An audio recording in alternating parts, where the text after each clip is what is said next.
Colton Miles woke before dawn, not to the usual sound of restless horses or meadowlarks calling in the mesquite, but to nothing at all.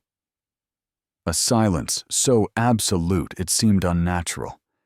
He lay still in his bed, staring at the rough-hewn rafters above, listening. No wind rustled the cottonwoods along the creek. No crickets. No coyotes returning from a night's hunt. It was the kind of silence a man felt in his bones, as if the whole earth were holding its breath. Instinct took over. Colton rolled from the narrow bed and crouched beside the window. He eased the shutter open with 2 fingers and peered into the gray half-light of dawn. His breath caught. 50 men stood in a perfect circle around his ranch house. They weren't mounted, weren't moving, and carried no visible weapons. Each stood exactly 20 paces from the porch, motionless as carved statues, eyes fixed on his door. In 15 years of frontier living, Colton had seen war parties ride through the territory, desperate raiders scavenge for cattle, even hungry men ready to kill for a loaf of bread. But he had never seen this. He reached for his rifle where it leaned against the wall, then froze. Something deep inside told him the weapon would be useless. These men weren't hiding in ambush or preparing for attack. They were waiting. The leader stood directly opposite his door, taller than most. His black hair streaked with silver. His vest worked with intricate bead patterns that caught the dawn light. For long moments, he didn't move. Then, slowly, he raised one hand. Not in greeting, not in threat. Simply raised it and held it there. Colton's throat went dry. He thought of the old man he had found weeks earlier, bleeding from terrible claw marks in the canyon. Colton had fought off a cougar with nothing but a branch and his own recklessness, then hauled the stranger to safety.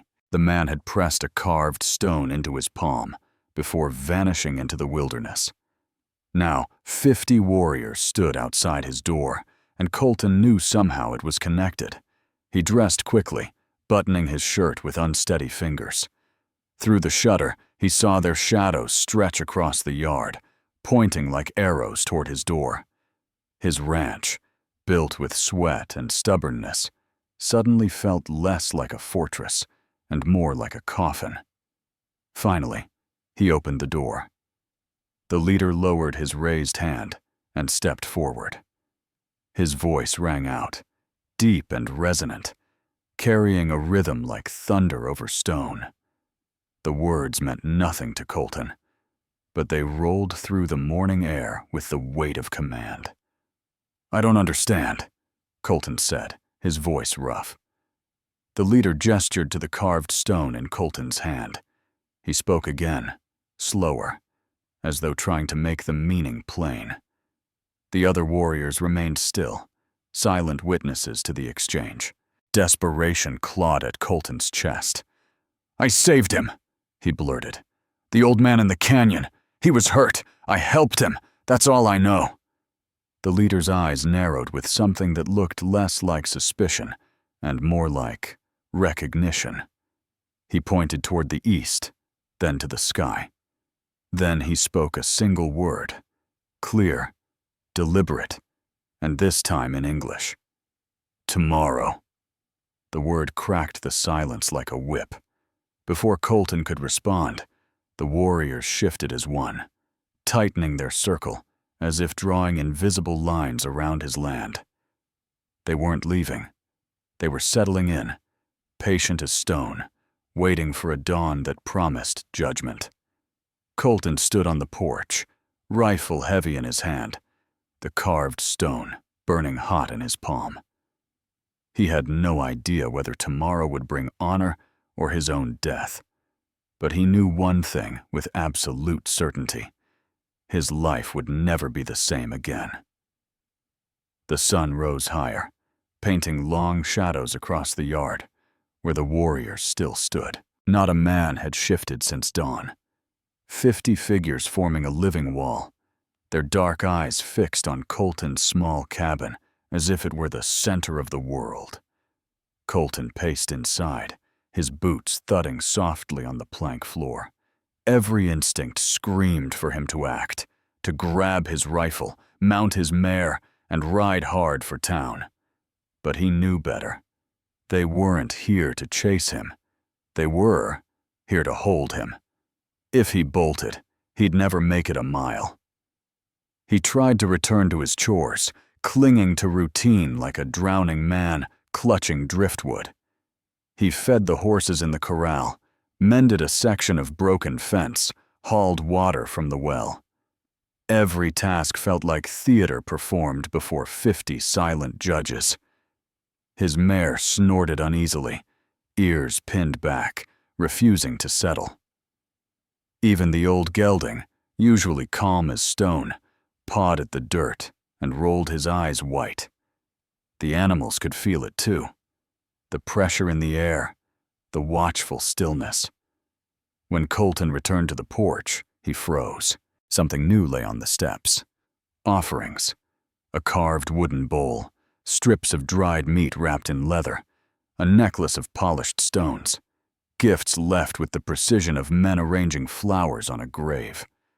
Colton hadn't seen anyone step forward, hadn't heard a boot on the boards, but there they were.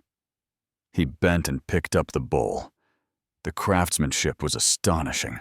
Smooth, flowing lines carved with patience and care. His gut twisted. Gifts meant gratitude. But gratitude for what? For saving their elder? For something else? "Is this why you're here?" he called out across the yard, holding up the bowl. His voice cracked the silence like a gunshot.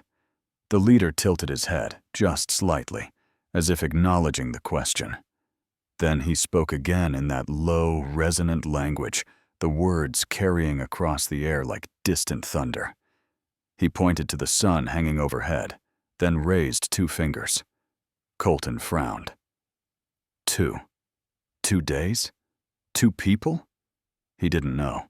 As dusk settled, the ritual changed. Each warrior reached into his pouch and withdrew a small object. A feather, a stone, a piece of carved bone. One by one, they placed the items carefully on the ground in front of them, forming a vast pattern that encompassed the ranch. Colton realized with a chill that his cabin sat squarely at the center. The leader lifted both hands toward the reddening sky and spoke words that rose and fell like prayer. The other warriors bowed their heads. A shiver traced Colton's spine. Night came down heavy. Coyotes howled in the distance, but did not dare come near. Colton barred the door and loaded his rifle. But deep down, he knew violence wasn't part of this. Whatever these men wanted, it was larger than killing. Lying awake on his narrow bed, staring into the black rafters, Colton whispered to himself, "Tomorrow. Always tomorrow." The circle outside never broke. They waited, and so did he. Colton woke to the sound of movement outside his cabin, the first sound in more than a day. He pressed his face to the shutter. The circle of warriors shifted.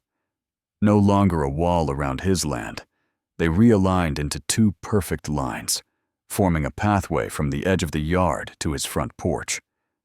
At the far end of that corridor, a figure approached. An old man, bent with age, but walking with deliberate strength, flanked by 2 younger warriors. Even at a distance, something about his gait struck Colton like lightning. The careful placement of each step, the steadiness despite the years. His heart lurched. It was him. The stranger he had found bleeding in the canyon weeks earlier. The one torn up by claws and left for dead. Colton had driven off the mountain lion with nothing but a thick branch and a fool's courage, then bandaged the man's wounds and led him to safety. He had never even asked a name. Now he had one. "Greywolf," the old man said as he reached the porch. His English was accented but clear. "You saved life of Greywolf." The name hit Colton like a physical blow. Even an isolated rancher like him knew of Greywolf, spiritual leader, healer, peacemaker, a man whose words could end wars or start them. Colton stepped out onto the porch, his knees stiff, throat dry. I didn't know. You were just a man, bleeding in the dirt. I couldn't leave you there. Greywolf's eyes, dark as the winter sky, studied him for a long moment. Then he nodded, slow and solemn. He turned and spoke in his language to the leader of the warriors, a younger man with the same sharp features. Their words rolled like wind across stone, gestures flashing between them. When Greywolf faced Colton again, there was something new in his expression, not just gratitude, but respect. You fought Mountain Lion with bare hands, Greywolf said. Risked life for stranger. Most men walk away. You did not. Colton shifted uncomfortably. He wasn't used to being praised. Anyone would have done the same. Greywolf shook his head. No, many men see Indian bleeding and keep walking. The younger leader stepped forward then, tall and broad, his voice like iron. I am Running Bear, grandson of Greywolf. These warriors stand here for you, to honor what you did, to test if you are worthy of being Tonkala, brother. Colton swallowed hard. 50 pairs of eyes locked onto him, waiting. Test me? How? Greywolf leaned closer, his weathered face inches from Colton's. Not of strength, not of guns, test of heart. The words sank into him like stones dropped into deep water. He thought of the lonely years he had carved out here, of the walls he had built around himself as carefully as he had built this ranch. And now 50 warriors and their elder asked him to open something inside he wasn't sure he had left. Running Bear raised his fist to the sky. The warriors answered in unison, a sound that rumbled like thunder through the valley. Colton felt the earth tremble beneath his boots. Greywolf's voice carried over the roar. Tomorrow, you prove who you are. And just like that, the war party fell silent again, returning to their stations as if nothing had been said. Colton stood alone on his porch, heart hammering, knowing that dawn would bring a test he couldn't yet imagine. Colton hardly slept that night. Every creak of the cabin boards, every sigh of the wind through the cottonwoods outside, kept him on edge. The warriors had fallen back into silence after Greywolf's declaration, but their presence pressed on him like a mountain. They were out there, 50 men, awake, watching, waiting for dawn. He sat at the table, the carved stone turning over and over in his calloused hands. It still radiated a faint warmth, as though it had a pulse of its own. What kind of test awaited him? Greywolf had said it wasn't about strength or guns. That left only one thing: choice. When the first light crept over the ridgeline, Colton stepped outside. The warriors stirred as if linked by one mind, shifting formation to clear a path toward the mountains. At the far end stood Greywolf and Running Bear. Greywolf raised his staff. Today, you walk with us. Colton tightened his grip on his rifle, but slung it over his shoulder instead of holding it ready. He walked forward, every step heavier than the last. The warriors closed in around him, not threatening, but enclosing, like a shepherd guiding a flock. As they moved into the foothills, Running Bear explained in clipped English. 3 days north, our village hungry, game scarce, children weak. We hunt, but hunting grounds dangerous. Mountain lions, bears, many men lost. Colton glanced at him as that to him. And you want me to lead you? Running Bear's eyes were steady. You fought lion with hands. You know beasts. Warriors strong, but need wisdom. You guide. You protect. The words struck deep. They weren't asking for a show of bravery. They were asking for responsibility. By noon, they paused in a narrow canyon. Warriors knelt to drink, their movements disciplined, deliberate. Greywolf sat on a rock, his gaze fixed on Colton. "This is not test of killing," he said. "It is test of heart. Will man who saved one life risk his own for many? That is what we ask." Colton stared at the canyon walls, jagged with shadows that looked like crouching predators. His mouth felt dry as dust. "And if I fail?" Greywolf's answer was quiet but heavy with truth. "Then my people starve." The circle of warriors tightened again, their young faces expectant, some even anxious. He saw boys barely out of childhood, men with families depending on them, eyes that carried both fear and hope. They believed in him already, believed a rancher with nothing but scars and stubbornness could keep them alive. Colton looked down at the knife Running Bear pressed into his hand, bone handle polished by generations, blade sharp as a promise. The weight of it wasn't just steel, it was trust. He sheathed it and drew a long breath. "All right," he said, voice firm despite the fear gnawing at him. "I'll guide the hunt, but if we're doing this, we do it my way." Greywolf's weathered face broke into the faintest smile. "Then perhaps, Colton Miles, you are ready." The warriors rose as one. A low chant began, steady and powerful, echoing off the canyon walls. Colton felt it vibrate in his chest, a rhythm older than the land itself. For the first time in years, he wasn't just a man alone on the frontier. He was part of something larger, something that would either forge him into Tonkala or break him beyond repair. The mountains loomed taller with every mile, their granite faces jagged against a pale sky. Colton led the column along a narrow trail, his boots crunching over gravel that seemed to echo too loudly in the silence. 50 warriors followed, their presence a constant reminder that he was no longer just a rancher on his own land. He was their guide now, their chance at survival. By the second day, the air thinned and the signs of predators multiplied. Claw marks raked across tree trunks, scat fresh along the game trails, and the pungent musk of cats hung in the still air. Colton crouched low by a stream, where the sand bore the heavy impressions of padded paws. He brushed his hand over them, his heart tightening. "Big one," he murmured, "and not alone." Running Bear joined him, kneeling beside the prince.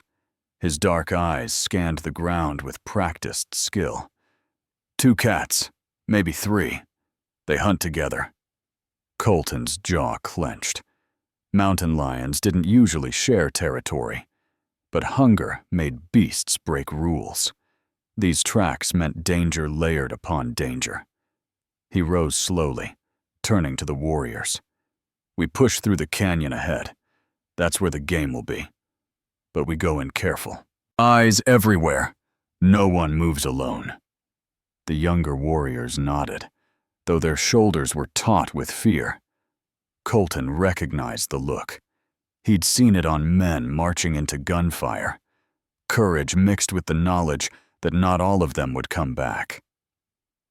By late afternoon, they reached the canyon.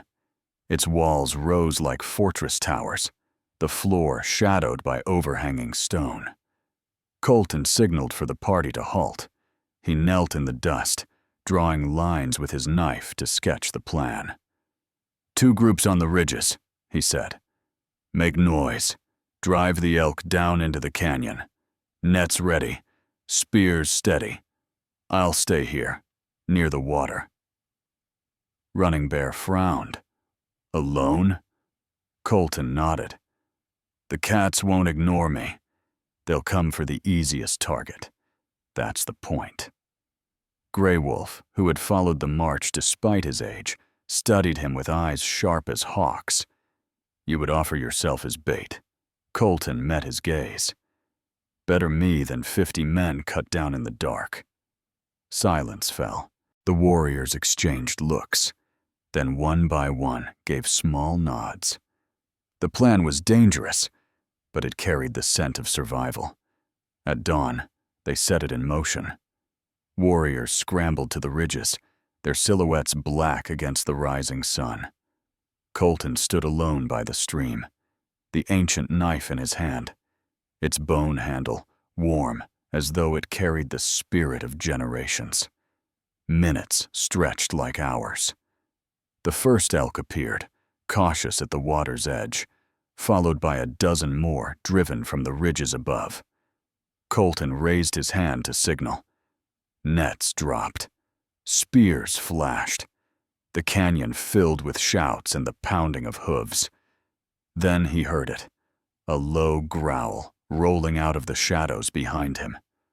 Colton turned, heart hammering, as a golden mountain lion emerged from the rocks, its muscles rippling under a pelt that gleamed in the morning light.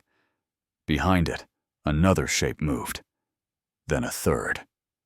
3 lions.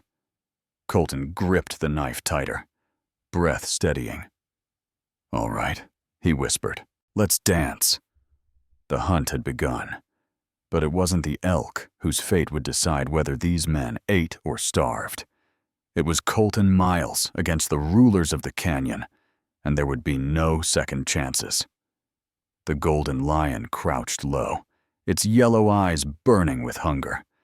Colton felt every muscle in his body coil tight, the knife balanced in his hand, his senses sharpened by fear. Behind the first lion, 2 others fanned out, their paws silent against the rocky ground. 3 predators against 1 man. The elk herd panicked, crashing through the canyon toward the waiting nets. Warriors shouted from the ridges, their cries echoing like thunder. But none of them could reach Colton in time. He was alone, standing between survival and slaughter. The first lion lunged.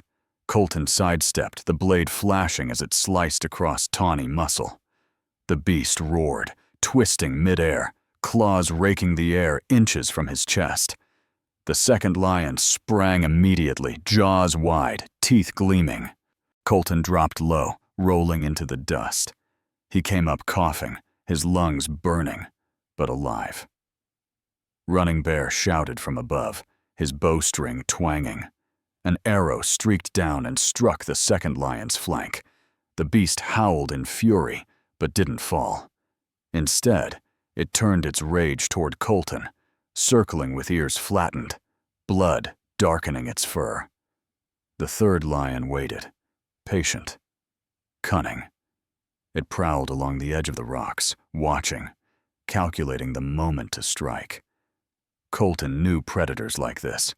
They tested their prey, waiting for weakness. He had no choice but to act first.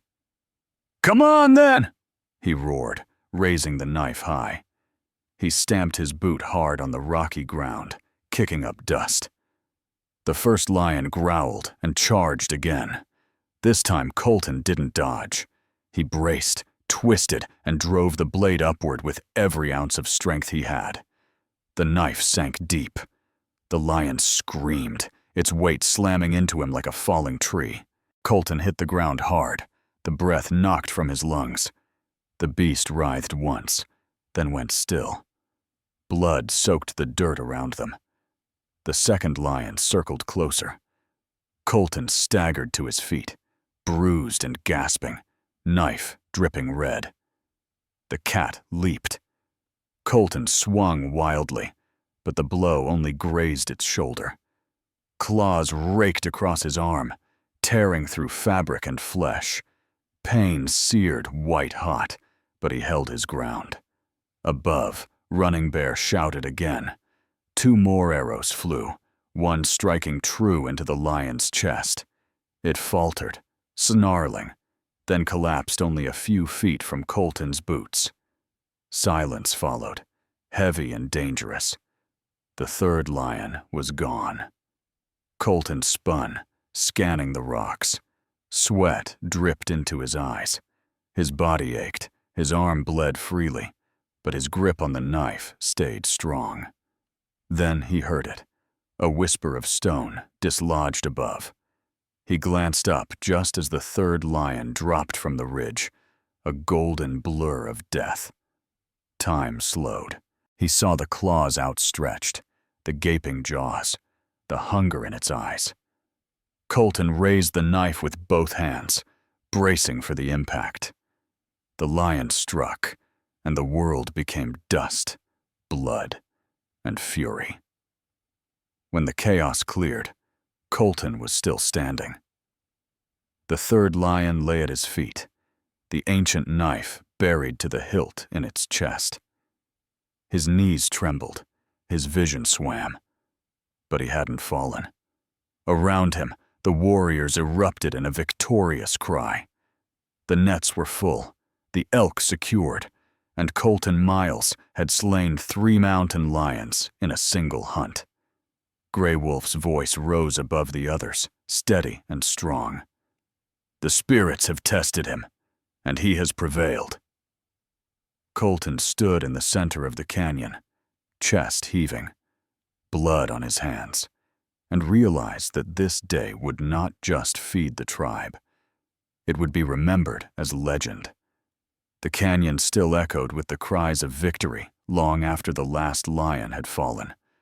Warriors rushed down from the ridges, their faces lit with awe. They gathered around Colton, some touching the slain beasts, others staring at him as though he had stepped out of a story told by their elders. Running Bear clasped his shoulder, his grip firm. 3 lions, Colton Miles. No man does this alone. You are Tonkala. The word, spoken with reverence, hung in the air. Colton, bloodied and exhausted, barely managed a nod. His arm burned where the lion's claws had torn through him, but he forced himself to stand tall. He had earned their trust, but he knew the hardest part wasn't fighting lions. It was living up to what came after. They butchered the elk with practiced efficiency, their knives flashing in the sunlight. The smell of blood mingled with the mountain wind. Colton helped, his movements clumsy with fatigue but steady. By the time the sun slid low, the game was packed for the journey home. The trek back to his ranch took 4 days. The warriors walked in silence, carrying heavy loads, but never complaining. Children would eat because of this hunt. Elders would survive another winter. That knowledge kept their steps light, even in the cold nights when the wind cut like knives. On the 4th evening, Colton's ranch appeared on the horizon. Smoke already rose from cook fires. The entire village had gathered, hundreds waiting. When the hunting party crested the ridge with elk meat slung across poles, a roar of relief and joy erupted from below. Women wept openly. Children ran forward, wide-eyed at the sight of the bounty. Greywolf waited on Colton's porch, leaning on his staff. His weathered face softened as he watched the procession. When Colton stepped forward, still stained with lion blood, Greywolf raised his voice. You faced the golden death with nothing but courage and steel. You brought back food when hunger stalked our people. You did not fight for reward, but for life itself. This is the mark of Tonkala. One by one, the 50 warriors approached. Each placed a gift at Colton's feet. Blankets, bows, carved tokens, feathers earned in battle. A mountain of respect grew before him, not of gold or silver, but of trust. Finally, Running Bear lifted Colton's hand high. Hear me! This man risked everything for those not his own. He is our brother. He is Tonkala. A cry went up that shook the valley, a chorus of warriors and families together. Colton's throat tightened. For years he had been a solitary rancher, scraping survival from unforgiving land. Now, surrounded by people who saw him as kin, he felt the weight of belonging press into his chest. That night, Greywolf sat beside him by the fire. The old man's eyes gleamed in the flames. "You came here alone, Colton Miles, but you are alone no longer. Brotherhood is not given lightly. You carry it now, as surely as the scars on your arm." Colton stared into the fire, the heat warming his torn flesh, and understood the truth. He had not just survived the test. He had crossed a threshold. His life was no longer his own. It belonged to a people who had called him brother. Dawn broke soft and golden over the valley, painting the land in light as the village stirred with new life. Smoke curled lazily from cook fires, and the scent of roasted elk drifted on the crisp air. Children laughed as they chased one another between lodges, their bellies full for the first time in weeks. The people's relief was more than survival. It was hope reborn. Colton stood on his porch, leaning on the staff Greywolf had given him, its carved symbols glowing faintly in the sun. He had thought of himself as nothing more than a weary rancher clinging to the land. Now, the staff felt less like a gift and more like a responsibility he could never set down. Running Bear approached, his face serious. "The people speak your name as if it were part of our stories. They call you Tonkala, brother, protector. With this comes duty." Colton nodded. "Duty I'll shoulder," and he said it without hesitation, surprising himself. That afternoon, Greywolf summoned the village to gather. Men, women, children, all stood in a wide circle as the old elder raised his voice. "We live because this man fought when others would have fled. He risked his life not for his people, but for ours.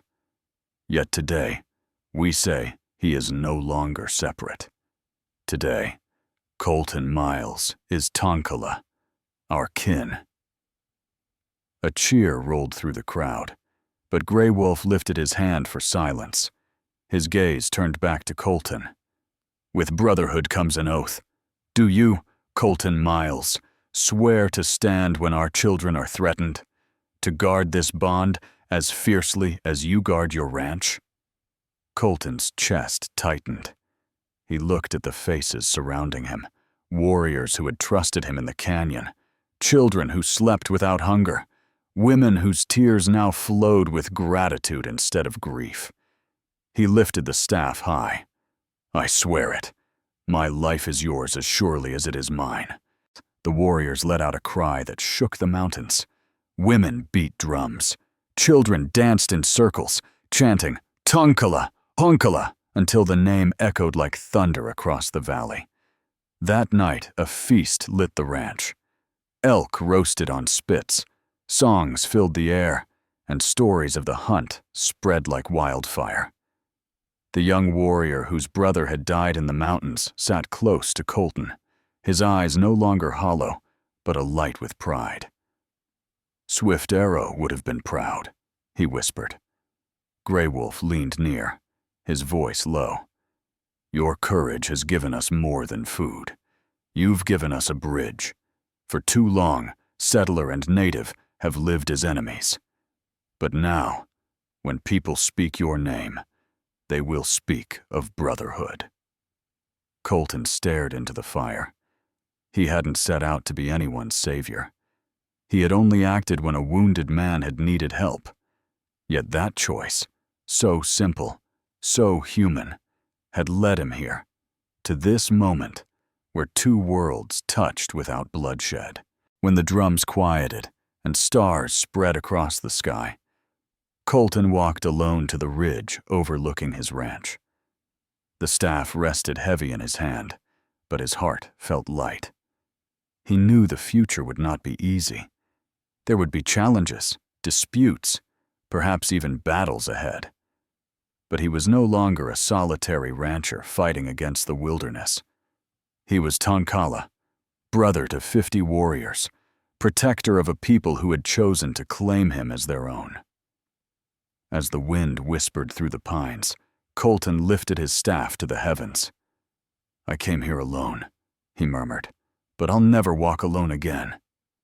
And with that vow, the rancher who had once lived in silence became a legend whispered across campfires for generations to come.